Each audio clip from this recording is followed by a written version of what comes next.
an incident related to the attack on a Gurdwara in Poonch. Instead of owning up to these attacks, Pakistan made the preposterous and outrageous claim that it was the Indian Armed Forces and the Indian Air Force that was targeting cities like Amritsar and trying to put the blame on Pakistan. This is nothing but a desperate attempt by Pakistan to disown its acts of aggression, but it is also true to type in its effort to deceive and mislead the world. It will not succeed. The Gurdwara in Poonch in particular was attacked by Pakistan, and some local members of the Sikh community, including a Ragi of the Gurdwara, lost their lives in this incident, as I shared yesterday.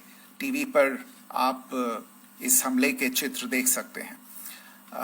In addition, that we would attack our own cities is the kind of deranged fantasy that only the Pakistani state can come up with.